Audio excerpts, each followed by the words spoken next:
Sekarang udah go internasional, udah. Terus bersama diva-diva sudah. Amin. Apa goals di tahun 2025 ini kira-kira? Di 2025 ini pastinya nyelesain tugas karena memang saya ada konser. Jadi sekarang fokus ke sana, dan kalau saya nggak terlalu, kadang kalau mikir nggak terlalu jauh sih. Yang dekat-dekat aja yang udah pasti itu harus saya fokuskan dulu. Jadi karena di tahun ini saya ada 2 konser di Singapura dan di Malaysia, jadi saya memfokuskan diri saya untuk mempersiapkan itu. Kapan kira-kira tuh? Di 2025? Kalau di Singapura nanti tanggal 18 Juli, kalau di Malaysia nanti 2 Agustus. Persiapan sudah sejauh mana nih? Persiapan dari mulai stage design sampai pemilihan lagu, saya mulai menurunkan berat badan. Itulah yang paling susah, saudara-saudara. Baik, harus menurunkan berat badan. Karena saya kadang kalau kita membawakan lagu yang banyak juga kan fisik kita harus terjaga. Makanya saya udah latihan fisik lagi. Terus karena di konser ini saya juga ingin memaksimalkan apa yang bisa saya berikan, karena tiketnya juga tidak murah. Jadi saya nggak mau bikin penonton kecewa lah. Oke. Mungkin udah dari, kalau boleh tahu, berapa kilo sekarang, sudah turun berapa? Sekarang hari keberapa puasa ya? Ketujuh. Saya sudah hilang sekitar 5,5 lah. Wow, cepet banget ya.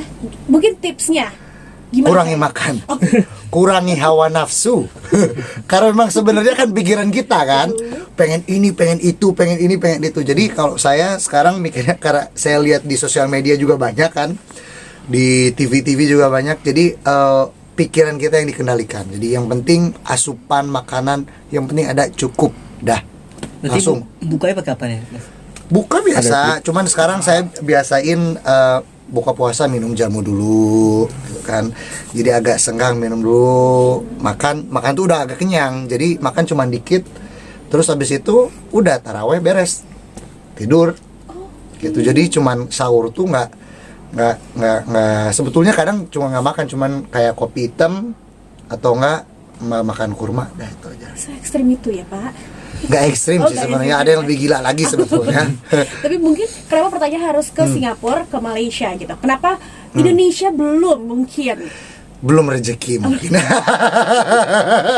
Tapi namanya pekerjaan dimanapun harus dilaksanakan, dan saya sangat bersyukur diberi kesempatan untuk masih ada di panggung ataupun bisa memberikan hiburan untuk semuanya. Jadi ya saya cukup syukur, alhamdulillah lah. Tapi mungkin nama kamu terlihat sangat jauh lebih besar di negara orang ya, Pak, gitu rasanya. Tapi kan tetap hati saya Indonesia, di mana-mana.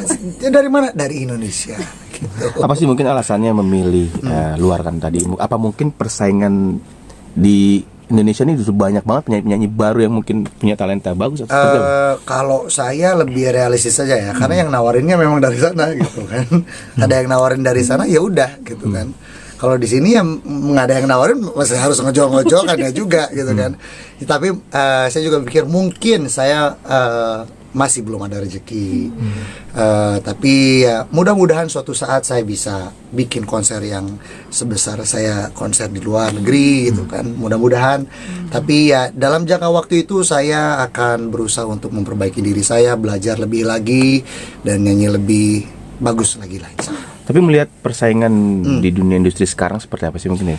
Saya melihatnya memang kalau di industri musik banyak sekali penyanyi-penyanyi hebat yang bermunculan kan. Cuman kalau saya kadang senang, jadi kadang saya juga belajar. Jadi kan kalau yang sekarang tuh udah punya teknik-teknik sendiri segala macam, saya justru sangat terbuka sekali untuk melihat teman-teman musisi yang baru dan luar biasa, istilahnya skillnya segala macam, karena saya juga sering melihat mereka, belajar juga dari mereka gitu kan. Jadi kalau saya justru malah kepacu saya untuk bisa lebih beradaptasi dengan situasi sekarang dan berusaha terus berkarya lah. Gitu. Kak, tadi fun fact-nya katanya kamu masih suka deg-degan. Terus kalau misalkan deg-degan duduk gitu. Fun fact-nya itu emang walaupun udah besar tetap kayak gitu ya, Pak? Itu itu kayaknya sudah mendarah daging. Jadi dimanapun saya kalau perform ataupun apa kayak diwawancara kayak gini pun kadang saya suka nggak jelas kan, memang kadang itu saya juga nahan grogi. Jadi memang kadang saya mencari suatu hal ataupun apa yang bisa saya lakukan untuk menenangkan diri. Kalau rekaman tadi saya duduk, kalau nyanyi, kalau di panggung saya pegang mic dua-duanya, gitu kan. Itu untuk meredup grogi saya. Oh masih sampai sekarang? Masih. Wow, apa mungkin takut karena kalau boleh tahu berapa untuk harga tiket? Katanya luar biasa mehongnya ya? Ya kalau menurut saya mahal gitu kan. Ya gitulah. Kalian langsung cari sendiri nanti. Berarti ada yang fans Indonesia yang langsung ke ada yang dari Indonesia juga, ada yang suka terbang ke Malaysia ataupun ke Singapura. Jadi ya saya amat bersyukur mempunyai masih ada yang support saya, terus memberikan kesempatan saya untuk masih berkarya di industri musik. Jadi ya saya berterima kasih juga buat teman-teman semua. Mas, ini jadi satu gebrakan gak sih? Kalau bisa dibilang kan lama, udah lama nih nggak muncul, tiba-tiba langsung ke konser dua. Ini jadi satu gebrakan dari Cakrakan sendiri. Ya saya sebetulnya orangnya memang nggak terlalu mikirin kudu gimana. Jadi memang saya orangnya memang selalu let flow. Jadi kalau ada kesempatan ya saya ambil. Kalau belum ya saya ngerjain apa yang bisa saya kerjakan di sini gitu kan. Dan kalau dibilang gebrakan, ya saya cuman bisa bilang kalau ini mungkin suatu penghargaan buat saya. Masih ada yang memberikan saya kesempatan untuk bisa mempertunjukkan sebuah pertunjukan musik gitu kan. Jadi ya bersyukurlah gitu. Tapi ketika memang ada beberapa yang menyebut masa Cakrakan sudah mulai berada ini seperti apa sih? Berlayarlah.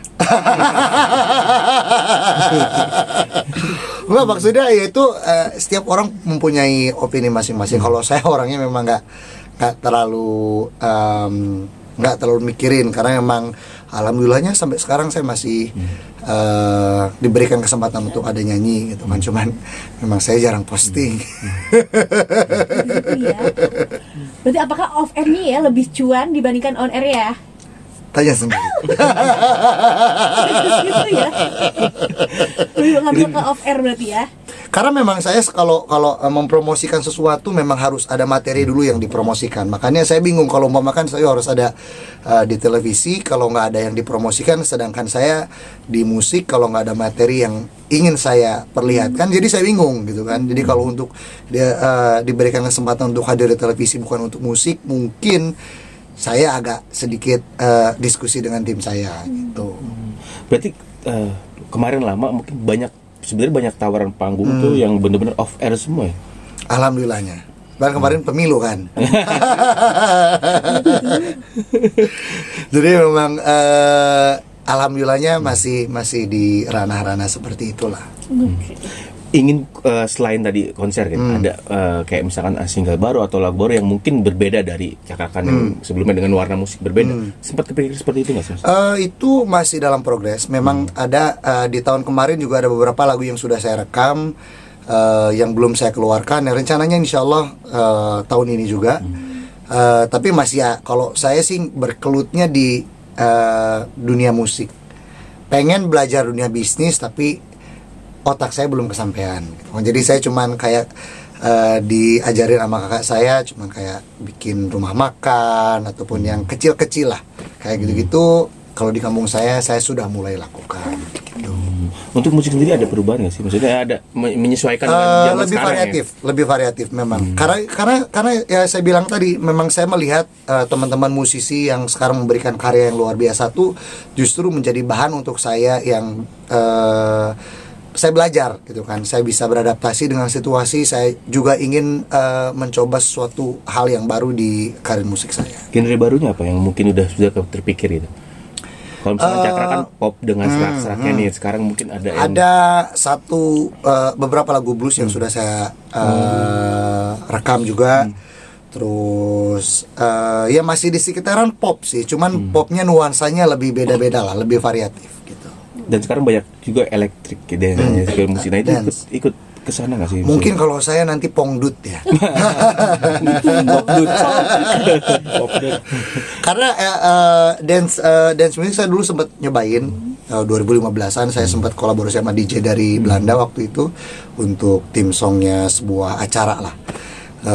Tapi kadang sebagai musisi saya cukup untuk merasakan gini. Terus kadang kita mikir nih, kayaknya saya pun ngerasa kurang pas di sini. Tapi kan itu proses kita untuk belajar gitu kan.